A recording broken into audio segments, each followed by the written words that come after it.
Hi guys, and welcome to episode 2 of Forward Played podcast. Today we are joined with my close mate and my best mate for the army, Big Ronnie Cameron, who lives up in Port Glasgow. And the day's focus is going to be on facilities and the grassroots game. So before I get started in the pod and we take a deep dive into it, Ronnie, do you want to give yourself a quick introduction to everybody? Let them know who you are, how you're involved in football, and any challenges or philosophies you've got in football, mate. Well, as Dan says, I'm Ronnie. Football-wise, started basically the same as you, mate. Background-wise, played football every day as a kid, up until the teenager, and then made a similar jump as yourself, mate, into the military. Same again in the military, played football as every opportunity we could. Once I left, I got myself into amateur football, and I played that for a good 15 years before having to retire there due to injuries. The coaching side of things, I was coerced, as you could say it, into helping out my little girls' team. And that went from helping out whenever you could to basically being the head coach now of the team as we move up to under 12s. Nice sound. And that's obviously, as we spoke about before, mate, similar to myself, kind of parent, coach, and then the next thing you know, you're picking stuff up and you're running with it, mate. So you take a girls' team now up in Port Glasgow, aye? Yes, currently under 10s. After the new year, we make our jump up to under 12s. Right, perfect, mate. We'll touch on that later on, so well, because I think that's going to be a key thing, and it's one of the kind of things that I want to look at and discuss in terms of facilities. But what I'm going to try and cover, and again, I want as many people involved in this as we can. And let's be serious, mate. The two of us are just two guys in the grassroots football who have got issues, and they're trying to share the issues. And I believe that it's issues that are Scotland wide, probably UK wide, but I'd probably say more so Scotland. I had a wee look to see what the kind of elite coaches and stuff like that, what they were saying about facilities, and I came across a quote which made me chuckle. Also, we're not big enough to get monetized by YouTube, so I can swear in it. It's not going to impact us. But it was Jose Mourinho, and his quote is, "Training in a park with holes and dug shit is romantic for 5 minutes. After that, it kills technique." And that's that rings true to me because of facilities stuff. And if we don't have the facilities, in my opinion, if we've not got any facilities, or we've not got good facilities, or we've got facilities which are mismanaged or not managed correctly by the councils, how the hell are we meant to develop young players? And it's not just the young players, it's even for a social point, the amateur football, the Sunday football, the over 35s. If the pitches are no good, then it's no good to anybody, and it doesn't actually promote any player development. We'll focus on the grassroots today. However, I've got some stats for you, mate, right? So I'm going to fire out some stats. I'm going to read these direct, all right, for my local area, and then I want to see what your kind of thoughts on it, what your thoughts on it are, mate, all right? So, obviously, I live in East Ayrshire, mate, yep, in the Irvine Valley. So in there, you've got Darvel, Newmilns, Galston, Hurlford, and then you've got Kilmarnock itself, right? In total, there's about 65,000 people there or thereabouts for what I can find online. But Darvel, Newmilns and Galston, if you add the population of those three towns up, probably even Hurlford, in fact, you're over 10,000, right? So you've got a population of more than 10,000, and we have got one 4G pitch to facilitate that and service that. We've got Darvel Juniors, obviously, and then we've got Darvel Armies, and we've got Galston, the Galston Boys Club, who do a cracking job at managing the pitches themselves in the grass. But the all-weather pitches, we have now got a population of 10,000 people. And I get that everybody doesn't use these, but 10,000 people for one pitch up at Loudon Academy. The pitch is going to be relayed next year, but right now it is an absolute... It's one of the worst pitches about. If it rains about, the entrance is there, it's flooded. You know yourself, mate.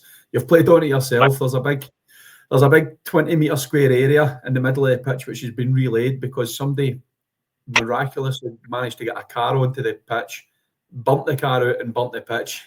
But that's the facilities that we're kind of dealing with, mate, right? And then you're looking at the Kilmarnock. What's that? Sorry. Say that improved the pitch. Aye, definitely. But I shared a wee thing on our social media, mate, maybe about 4 or 5 weeks ago, and it got a bit of traction, and it kind of went two ways. It was a lot of people agreeing with what I was saying, that there's not enough facilities in the Valley and East Ayrshire in general. And then it went the other side, probably people who's involved with the council and the likes of that, who got a bit defensive about it and started highlighting that you've got my five-a-side pitches, and clubs have got a wee five-a-side pitch here and there. But all I done, mate, was just highlighted a simple fact. If you were to start in Darvel, go through New Mills, go through Galston, go through Hurlford, and then you into Kilmarnock, there is not one pitch on the south side of that road to service at the Kilmarnock and the Valley. That a population of 60,000 people, mate, and there is not one pitch that's going to service him on the south side of the town and the Valley. And that to me just screams out that the council, they're not doing a good enough job for me, mate. You've got good youth teams like Belfield. We know them. They train in it. Obviously, they've kind of got a brilliant facility for the summer. But in terms of all weather pitch, Belfield don't actually have a park in Belfield. They don't play in Belfield. And a club obviously that I've worked with, and my brothers are in it as well. Like Shotley's Armies, they're probably one of the best amateur teams in Ayrshire, and they'd probably beat a lot of junior teams as well. And it's absolutely criminal. They don't even have a pitch. They've got a park. I remember we played Shotley's new farm at the start of last year. We played them, mate. There must have been about 400 or 500 people at a public park watching two good amateur teams playing football, but it's only about a 10% incline. And obviously, that's just can only be used in the summer. And then Shotley's they do have a big following, but they need to go up to the Grange Academy in Killie, so that they're not getting the numbers. And then the Grange Academy, because also the SYF, the kind of Scottish Football Directive and the council directives and that now, they're actually stopping people coming inside the cage to watch the football. So we don't give people facilities. And then when we go to the council on facilities, spectators are not allowed in within that facility to watch the game. So the next thing I was looking at as well, you would think the council would put a bit of kind of a walkway in, or a wee stand in, or just somewhere that the people can stand and watch it, but they don't. In at the Grange, for instance, the Grange is it's got a hills on two sides of it, and it's got trees, bushes, and like that, and then it's got the grass park next to it. But it's like a tatty field in the winter. Loudon's the exact same. So I don't know what it's like up your way, mate. But if the councils and the likes of that, they're not going to put if they're not going to kind of service stuff and they're not going to allow us to go into the actual 11-a-side pitches to watch the football, then they need to put some facilities in for the spectators, because at a grassroots level, I certainly, any club I work with, I'll bring the parents in, because I'm not having them standing in the mud for 4 or 5 hours a week. That's my wee thing about Ayrshire, mate. Kind of done. I'll bury the hatchet on that for the time being. But I wanted to ask you a quick. I've got 3 questions to ask you, mate, and then we'll get up to your side to see what it's like. Right. So, how many people do you think are involved in grassroots football in Scotland? 24, 25 the year, for what I could find online. A rough estimate. Are you meaning coaches or players and everything? Coaches and players, mate. Just as a kind of collective, our population's got what, 5-6 million people. So yeah, I would say 700,000 all in.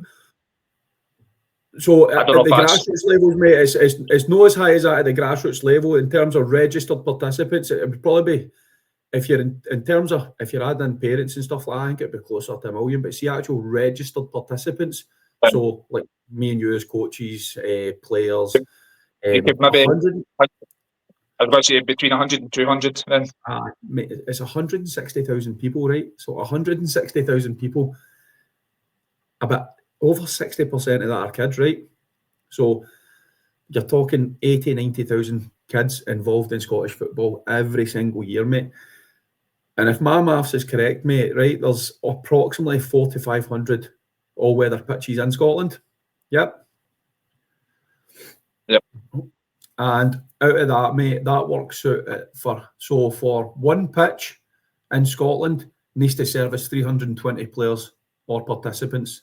And that's not including any parents, any of the kind of overs and stuff like that. It's just registered players and people who's involved. So that one pitch at Loudon needs to facilitate 320 different people.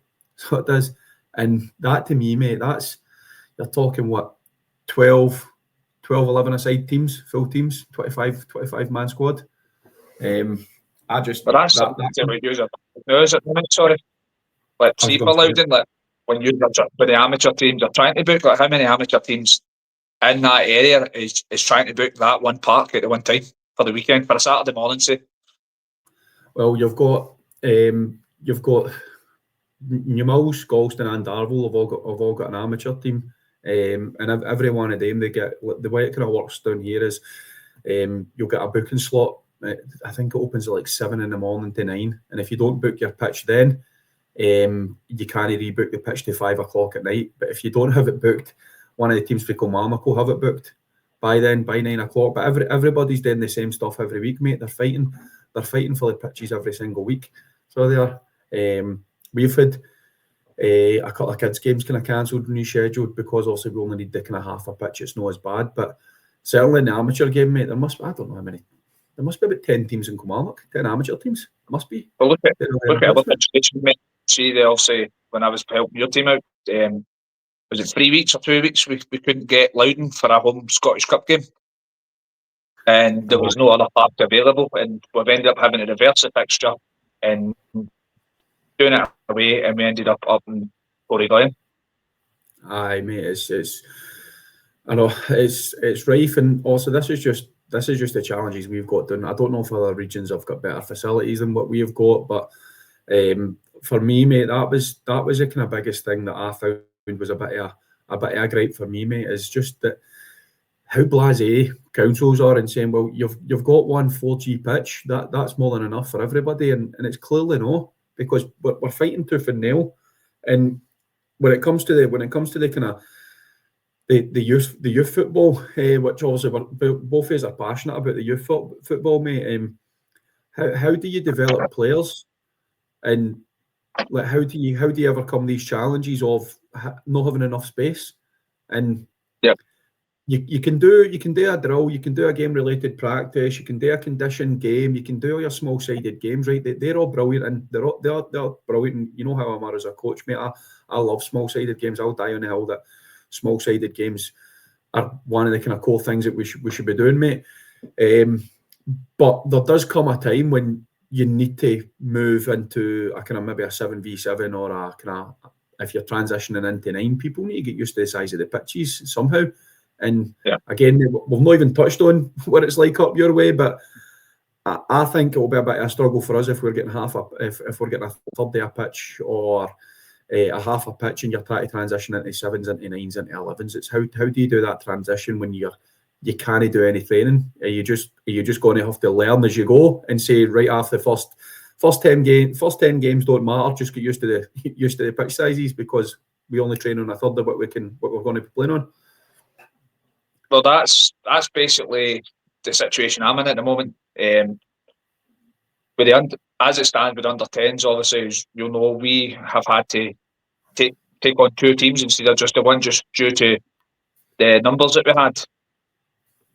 And while we were one team with just say 10 players, we had a half a 7-a-side park, a third of a pitch.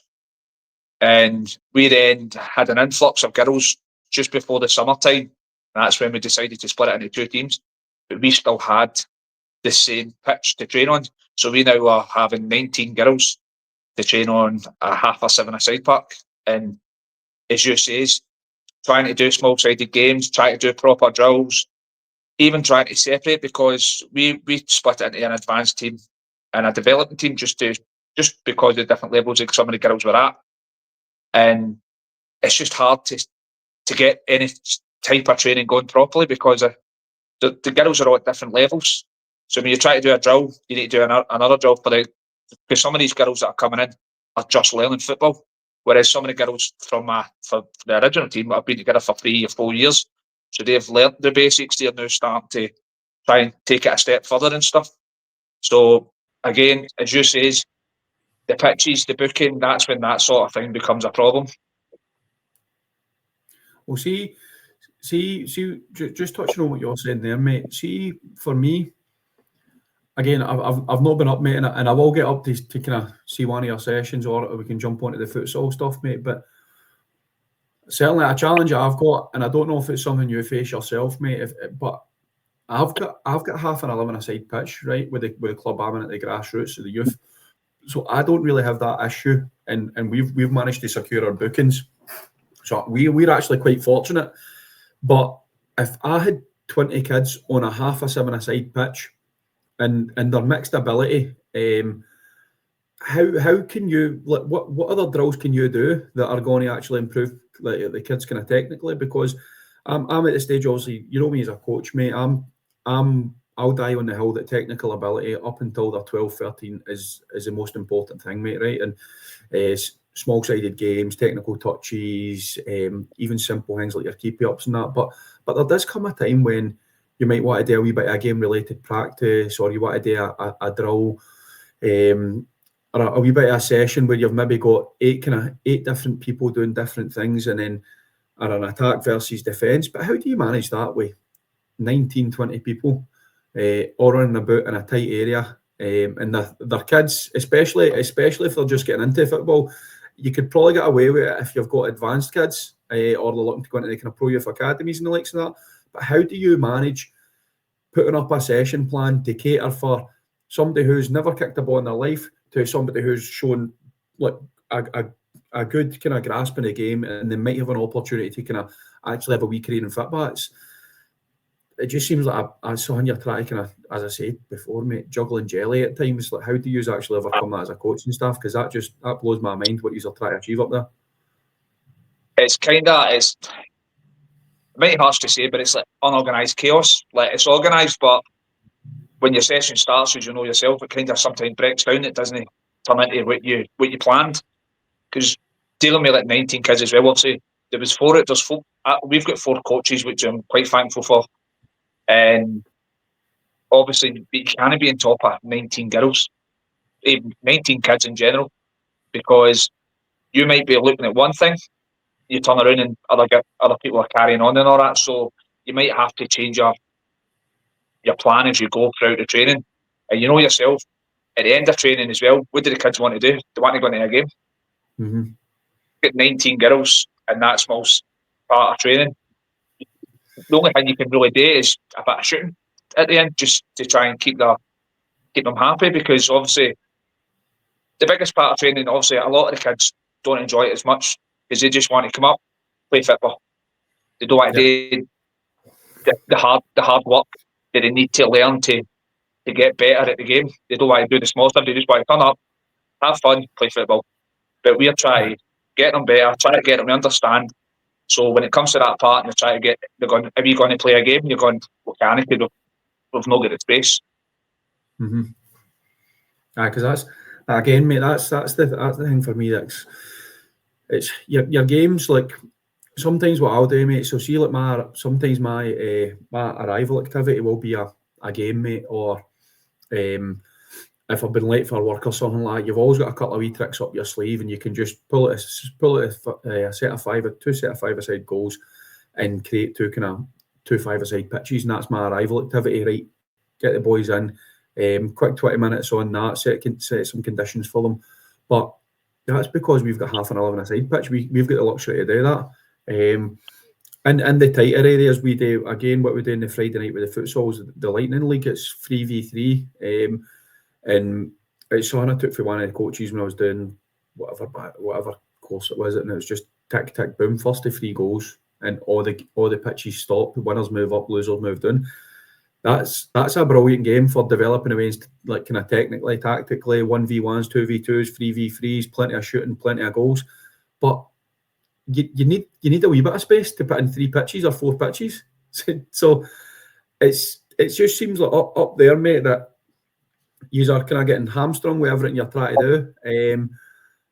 Certainly, look, for us, we've got a lot of coaches, with the wee team I'm in with now, mate, which is good. And I kind of run with the session plans, but sometimes we've got a coach who'll pull a wee boy to the side and spend 5 minutes with them working on their technique and or watching a live demonstration and actually speaking to them. But if you've got 19, 20 kids in such a condensed area, how are you meant to get any kind of real technical development done when it's, as you say, mate, it's organised chaos? I'm presuming there's just balls getting fired about everywhere and kids just bumping into each other, and you've not got the space and the freedom to kind of breathe, or are you just kind of, are you more disciplined, like 3 on this cone, 3 in that cone, 3 in that cone, and this is the drill we're doing? Aye, that's exactly how we do it.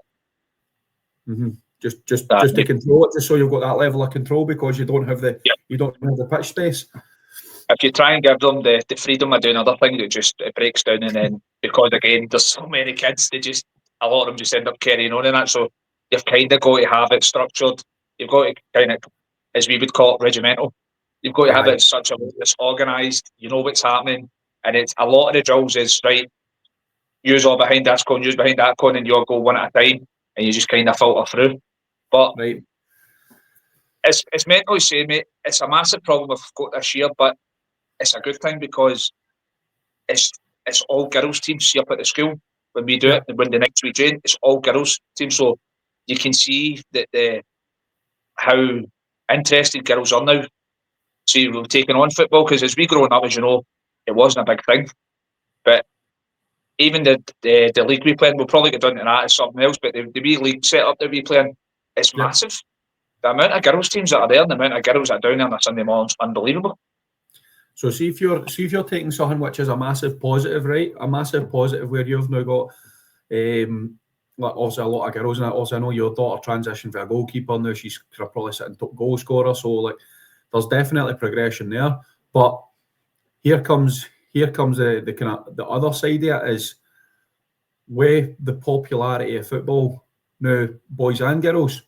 Yep. How do they? What's the councils doing? What's the SYFA doing? What's the Scottish FA doing? What's the women's football doing? Because again, it's not a sexist thing or anything, but when we were growing up, there was maybe 1 or 2 girls that played, and now if you're getting pretty much 50-50, and you're still sharing the same facilities pool, then someone's going to give. And for me, again, mate, the amateur team I help, right, and it's, don't want to swear, but it's soul destroying at time when you've got 18 men on a 30 and 11 aside pitch. Do you know what I mean? We got after an absolute flyer this year, mate. Won our first 5 games, unbeaten in first 5 games, pick up a couple of injuries, and when you need to then tweak stuff, maybe a wee bit of formation change, a bit of shape change, and you're trying to do some shape and a team stuff, mate, to say, right, because we've had injuries to X, Y, and Z, this is how we need to pivot. But you're trying to do that in a third of a pitch, where and you've got grassroots teams next to you where balls are getting zinged onto your park all over the place, and like we shouldn't complain because how busy it is, but East Ayrshire Council for me, mate, are massively failing the kind of the people who are involved in football and sports down in Ayrshire. So up your area, mate, where you've got the girls football now then. So what can the council do, or what would make it easier for you as a coach? Do you need more space? Do you need more time? Are you going to get to a stage where you're saying, look, team A or team black, team white, you will train from 6 to 7 and the next team will train from 7 to 8. So as you're going 10 players on a third of a pitch, we can manage that? Or are you going to, or would it be, we actually need an hour and a half? Or look, see, in all honesty, mate, what we need is a half a pitch. We just need space. Well, we were just had the most recent club AGM, and it's been spoken about that there's been more training lets made available. So they've basically been asking about, listen, who wants to move to this night because this is now available. Well, room, it gives you the hour and a half as well, and it's something we were really interested in, but due to player availability, we fit to stick. But as far as I'm aware, we have now going to have our own 7-a-side park for when we move up to under 12s next season. So with those new training slots and those park slots becoming available, we've been able to spread some teams out and make some room, and everybody should really be having their own 7-a-side for next year. Yeah, well, as far as that could transform a team like yourselves, mate, where you are going for splitting into, and by the way, I'm fully on board that you need to keep every kid into grassroots, and every kid should be in football and equal game time and that, right? I'm fully on board in that, but I'm going to contradict myself here, and I don't mean to sound like an arse, but I think with a lot of the kind of grassroots football as well, is we're confusing everybody getting equal game time to everybody must play in the same team, and you can't have that, mate, because you've got massive differences. Like, we've got boys that are in like some pro youth teams, and we've got a couple of boys that maybe they're not quite there yet, but you know what, they would do a good job in a team who's maybe a development level, and they would actually get more time in the ball, and they would actually get more touches of the ball, and they'd actually probably enjoy it more because they'd get more goals and stuff like that. So if I think the point I'm trying to make with it, mate, is if you can make your pitch in your restricted areas a wee bit less busy by having your teams in these tiered areas, mate, then you'll be developing players at a better level. Your development players will get better coaching. Your intermediate players will get more time in the ball. You can challenge them, and then your what you'd call advanced players is the phrase they're using now. These advanced players, mate, then the advanced players need to be pushed to try and become elite players. And it's so difficult. It's so difficult to achieve that. You cannot get an advanced player into an elite player if you're in a half a seven-a-side pitch with 20 kids and 5 or 6 of them they don't know the drill. They can't make a pass. They're struggling with the tempo. Your whole session just kind of gets killed, mate. And then that's when you need to go, right, let's play 5v5 mixed teams. Let's do 7v7 mixed teams. Let's add in a couple of floaters. And then when you go up to those size of games, people just hide. And you'll not actually develop anybody. It's too easy for the elite, the advanced players, and it's too hard for the development players. So when you get to the stage where you've got your own 7-a-side pitch, you're going to have what, 10 players roughly, 12 players maybe. Is it, or is that all that 20? 10. Yeah, but as it stands, about 10. Aye, so usually. Do you know what? I'll be honest with you. See what you've just said there. I think it's actually held back. See some of our girls that in their so-called advanced team, our advanced team, they might not be as advanced as some of the other girls that are out there, but I think they've kind of been held back because of it, because we've not been able to get into the more technical stuff, the more technical drills, other things we like to do them in the park, because again, as you say, we just don't have the space for it. Oh, mate, so we're looking forward to, we can't actually wait. We're really excited for the start of next year when we do have our own, and we can actually focus on the 10, 12 girls, how many we're going to have, and we can now get the training up a wee bit, get on understand the game a bit more better, and get the training going a lot quicker. What age is that? Is that 12s, did you say? Aye, under 12s. Most of them are 10, going to be 11 next year, so because of the year age gap, they're going under 12s. Right, so see if they're, so again, mate, I start to go down these rabbit holes, mate, and I do understand that sometimes I overthink things, but see, for me, mate, that kind of pisses me off that we're waiting till kids are 10, 11-year-old before they say, right, now the council decide, they can get a 7-a-side pitch. Imagine if you had that extra bit of space, all that facility, when the kids were 6, 7, 8, and they'd been doing it for 3 years, mate, and you had a wee bit of freedom to try stuff, because I like my sessions to flow, mate, and I'm not a massive coach for having 40,000 different cones out, but I like to be able to go from one area to the next area, or just take away a couple of cones, and everything's kind of set up, and the session runs quickly. Like your hour and a half, or what we get an hour and a half, and my kind of aim is every kid must get 500 touches of a ball. Absolutely must. It's a non-negotiable. When kids arrive, mate, it's ball mastery, it's technical stuff, it's technique.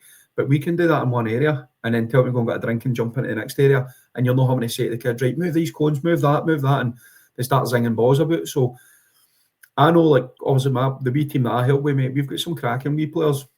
And I think one of the big helps for that is that we were quite, not ruthless, but we were quite firm in the fact that, no, we need half a pitch. We've got 20 boys here, we need half a pitch.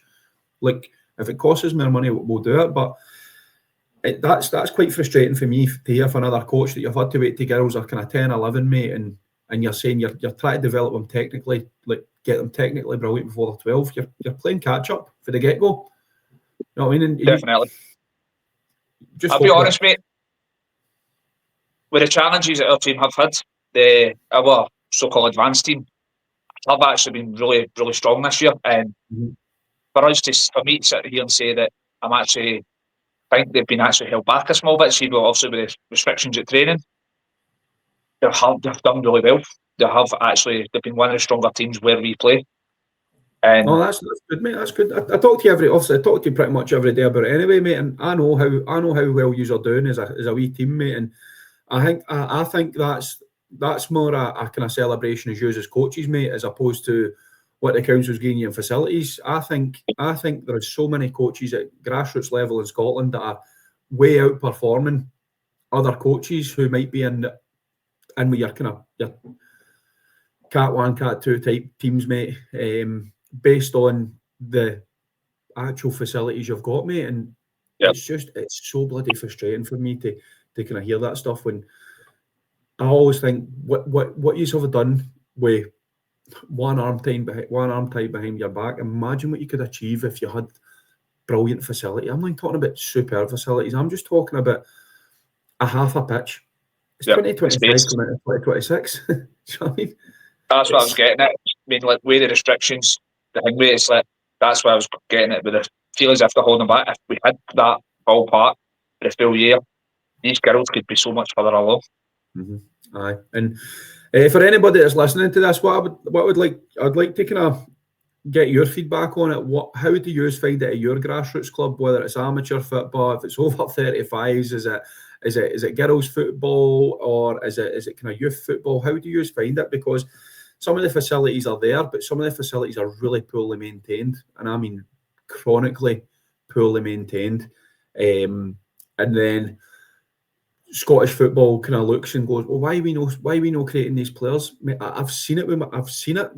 Some of the players that we play against, mate, is frightening. Their technique, and see their ability is absolutely frightening.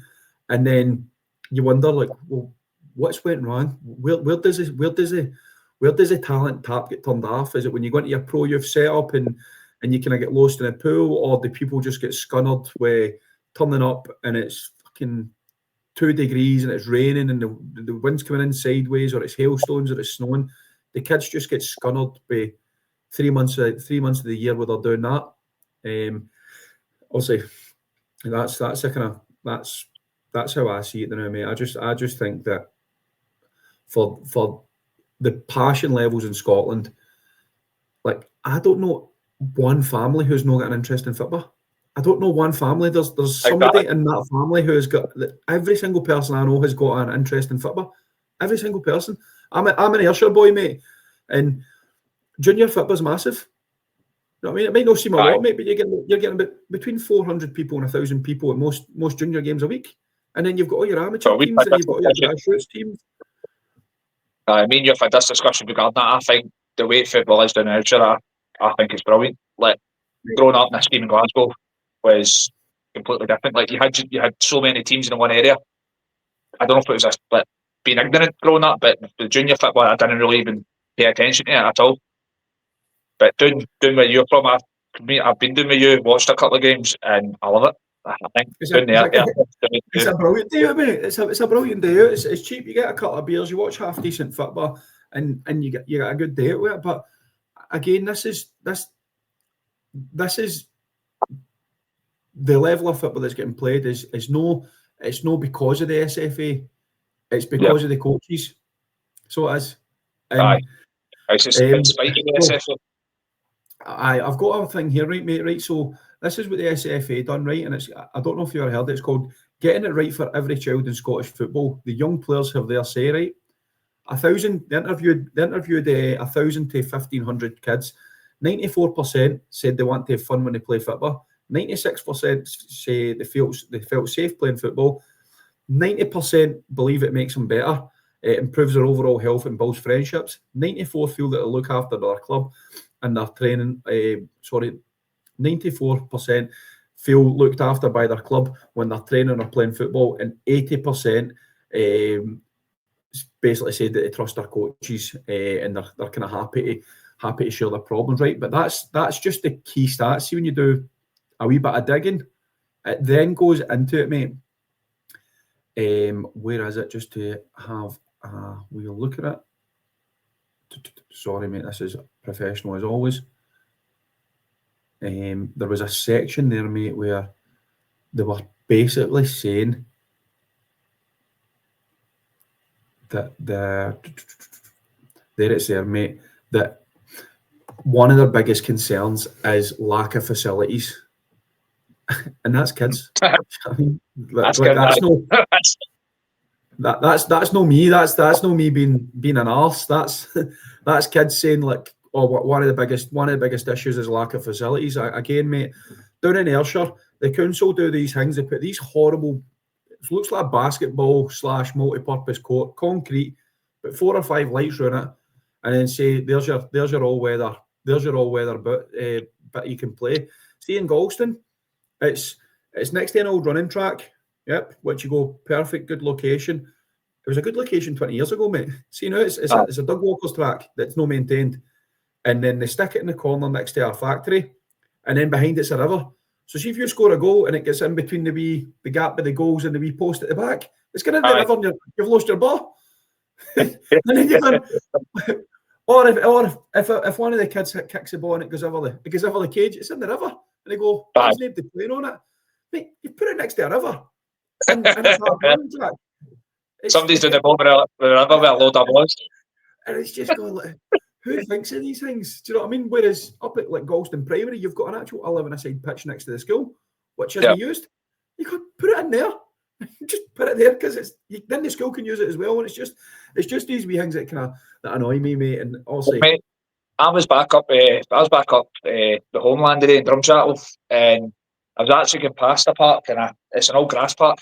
I said to the missus, like, that grass park there, it's all fenced off, it's got a cage in it. I says, I loved that wee park, because my granny stayed up the road from it, used to go down and watch all the adults playing that, and then they fenced it off, and then I played a couple of games there when I grew up. It's just derelict now, it's just sitting there as a grass park. I don't know if any games still get played in it. They've got CDB lots for like gardening and all that. They're on the edge of them. I don't know if that gets used for that now. And then Drumchapel High School. It's mental. And then Drumchapel High School has still got an Ash Park.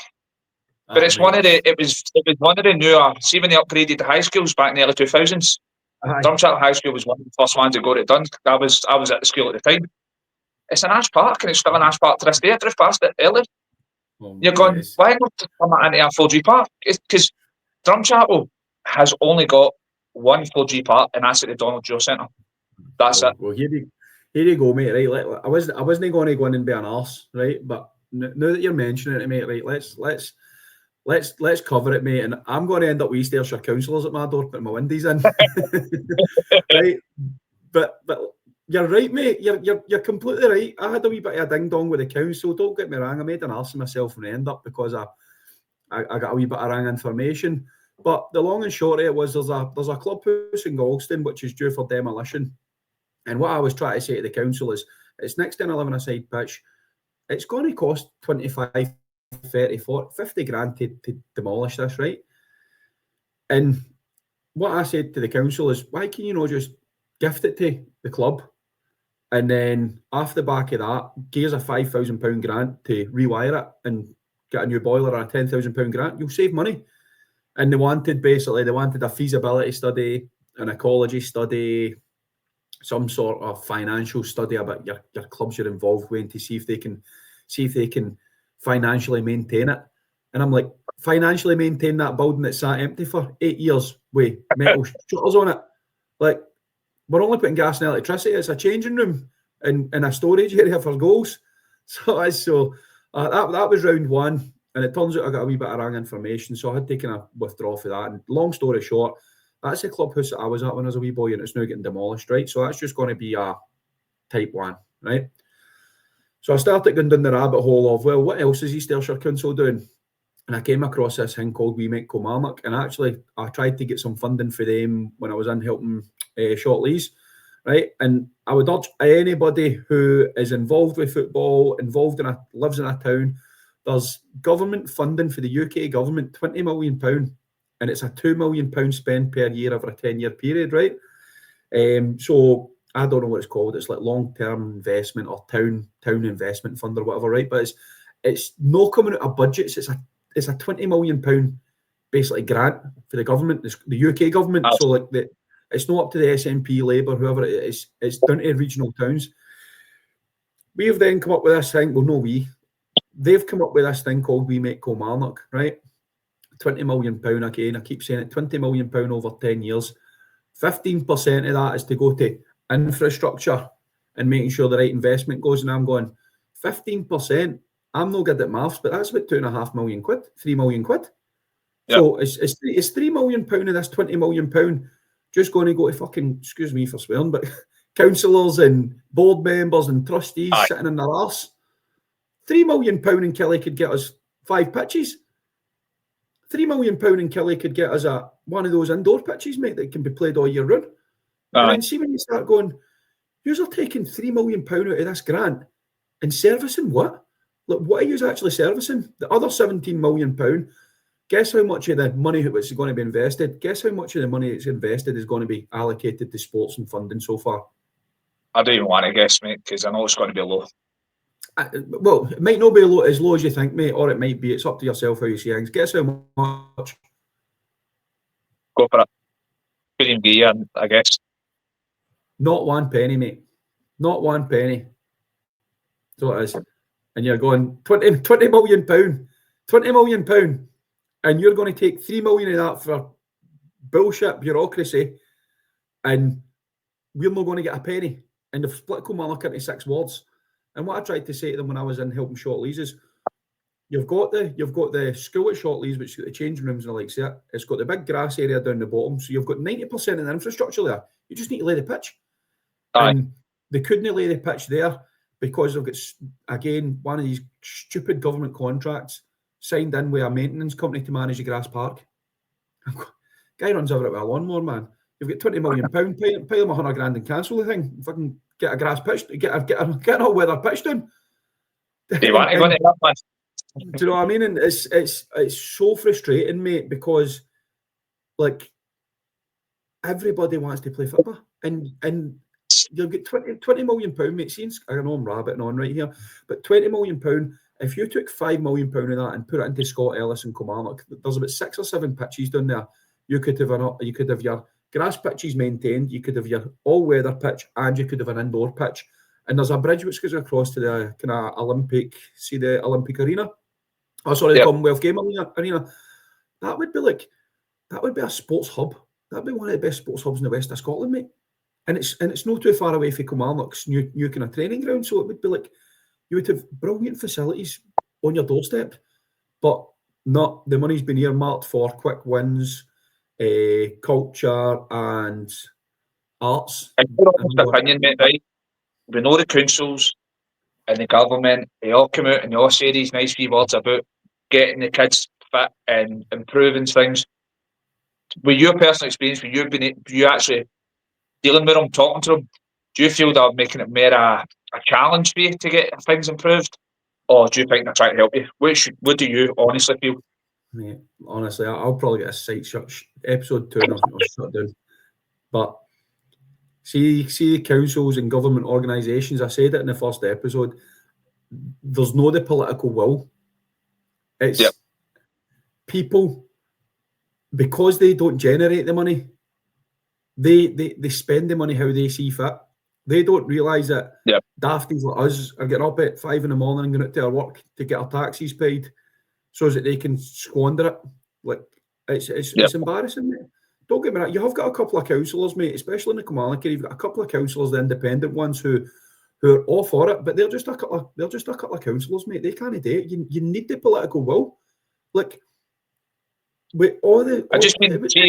obviously, with you, try to get the changing rooms now at Galston, how many hurdles were they trying to get you to jump through? There was I think there was three different surveys, mate, and then I think it was saying one of the pitches isn't feasible because it sits below the water table or something. It's prone to flooding, and I'm going, it's not prone to flooding. It's just not maintained. I played in that when I was wee, and it was one of the best pitches about because it was maintained. And they're telling us it's not feasible to put it there. 20 metres to the right hand side of the school car park. It's like it doesn't drop off a cliff edge, mate. It's level. You can put a spirit level on it and it would be level. Do you know what I mean? So it's like there's not enough That's what I councillors was getting and at, mate. So politicians. that's what I was getting at there. See when I meant that initial question, that's what I meant. Like, they're not there to try and help you through things. They're trying to create problems and hurdles for you to try through to get these grants, to get anything else that basically we should be entitled to. Mate, again, I'll say it again, mate. If you're getting £20 million for the UK government, how can you write off £3 million? Who the hell is writing off £3 million? Because you got a fancy title and you jump on a board and you think you're better than people and you can just write off £3 million? Like, where is that £3 million? What do you mean write off? Are you a trustee who is a salary? Are you getting yourself a 500 grand bonus?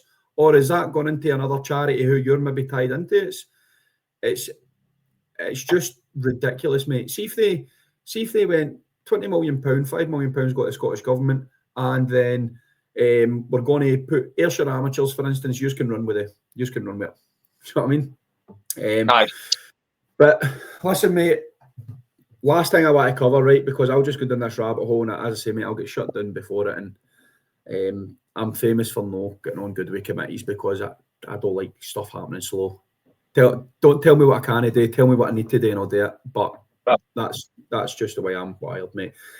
Right, here we go, mate. What can we do to improve this situation then? Scottish football, grassroots football, boys football, girls football, amateur football. How do we produce better calibre players? How do we produce technically good players? And how do we stop playing in tatty fields? And especially, mate, in the winter months. Whilst we're coming into the winter months, our kids hate it. So how do we keep up with the rest of Europe in the winter months? This is going to sound ridiculous because it's exactly what we just talked about. You're going to have you need the political will to be willing to improve things. Do you get what I mean? Like, there's no point. We could sit here and say, "Oh, this and that," but we've just literally had the conversation. If the ones in power are not willing to improve the facilities, then we're not going to improve anything. We're going to be stuck being the same, stuck producing decent players but no world class players, and going through what we've just been through for the last 26 years. Do you get what I mean? Here's my. I think that's it. We can say everything we want. If they're not willing to help to better the facilities and that, then you're not going to do anything. In my opinion. You're bang on, mate, because you end up losing the parents. The parents need to come in the journey as well, mate. See it Loudon. Yep. I am not bringing parents and telling them to stand outside that cage because outside the cage is a swamp. Like if Loudon's going to do that, mate, they need to put some grant funding in to get all the parents a set of waders. So we just let them come into the pitch, mate, and even coming into the access, it's a shambles. Here's what I would do, mate, right? And I would do it right now. I would have done it yesterday if I could, again. But I don't know. I'll fight on the hill and I'll die on the hill of this futsal, mate, right? I'm fully in. I've been trying to get it up and running for about 18 months, mate, and I eventually set up forward play, obviously, about 3 months ago now, and working a rolling with it. Why are we not getting our pitches subsidised in the winter or getting indoor football done in the winter? Do you know what I mean? Should we as Scottish football stop playing 7-a-side to 9-a-side, 11-a-side and say the 1st of December until the 1st of March? Because 90% of the time the pitches are going to be unplayable or unsafe to play on, or an increase in injuries, mate. So why could we not look at something like a kind of futsal style 3-month league, competitive league, where we are playing 5v5, and then we can then leave the bigger pitches outdoors to the adults, and then we can take your sports halls and your community centres and your likes of that, and see if your hall's not big enough for a 5v5, just do a 3v3 and have a kind of small, like a small-sided league. It can be 3v3, 4v4, 5v5. You arrange that with your teams in your areas and what you can do, mate. And you do that for 3 months of the year. And you just transition from football. December through February is futsal. And you're getting 3 months a year of technical kind of ball mastery, mate. Like, that to me makes so much sense. Community centres would hire you their halls because they need cash, and all you need for it is 2 set of kind of bazooka goals and a couple of balls and bibs. So we don't need a massive infrastructure, but we could use church halls, community halls, leisure centres, sports centres, anything that has got an indoor cover that you can put 2 set of goals in. And if you can't get a big enough for 5-a-side, play 3v3. Do you know what I mean? It's all small-sided games, because you're then going to get more touches of the ball, better decisions, more shooting, more involvement, less time on the ball to kind of make decisions. So your decision making is going to go up, your touch is going to go up, your weight of the pass, your energy levels, your scanning, using your body, your defensive. You're going to be challenged on every single aspect of the four kind of pillar model of football development. You're going to be challenged on that, and all it would take is for the councils to say, or not the council, sorry, the SYFA, Scottish Football, to say, right, we take a hard stop from Fun Fours to 11-a-side. Everything in between those parameters moves to a futsal winter league. Yeah. And then you just do your winter schedule, mate. The parents can come in, get a tea or a coffee. They're not outdoors. The kids are not outdoors freezing. It's going to be on. It's a controlled environment. Like, see on a Friday night, mate, our kids absolutely love the futsal we do. And we done a wee competition last week, 2 weeks ago, sorry. And again, mate, this is the sales pitch for futsal for me. In an hour and a half, we managed to get 12 games of futsal and 6 games of futsal and 6 games of football tennis, mate, played in that hour and a half. So it was per team. So there was like 12 games each, 12 games in total. No, sorry, 24 games in total. It was chaos, but it was like 4-minute games. And you would do 4 minutes of futsal, 4 minutes of football tennis, and then just in a wee league competition, mate. Teams. Oh, and he's big Ronnie's had enough of that. So what I'll do, I'll knock it in the head there for episode 2 of the facilities or the lack of. Let me know your thoughts, everybody. Hope you enjoyed the podcast. But I need the involvement for everybody, because again, this is something that needs to be brought in and challenged kind of head on. Challenge your councillors, challenge your councils, challenge your local sports clubs, speak to your community centres, speak to sports halls, speak to your local FAs, see what we can do to actually improve Scottish football over the winter months. But for me, in recap, with the issues we've got with the facilities, in Scotland and the lack of, I think it makes complete sense from Fun Fours up to 11-a-side. Everybody in between that bracket has a hard stop 1st of December through to the end of February, when the winter months are terrible. We're in door football, playing futsal, learning ball mastery, becoming technically brilliant players. And over a 10-year period, that's nearly 3 years of futsal played indoors. That's got to be the future for me. It's not going to cost it off. And if we can't get councils to spend £600,000 on a 4G pitch, maybe we can get the councils to kind of give us a £20 discount on the sports halls that are probably not being used, or open up community halls. Let me know your thoughts, guys. I'm keen to get this going and moving again. Next week we'll continue where we'll continue for here. And again, this is all about challenging kind of positive changes in Scottish football at the grassroots level and into the amateur game as well. So please like, please share, please subscribe, please put us into as many different groups as you can. Also, one of my mates pointed out a podcast, Total Ballers, Beyond the Ballers. I had a look at that today, and their podcast looks absolutely brilliant as well.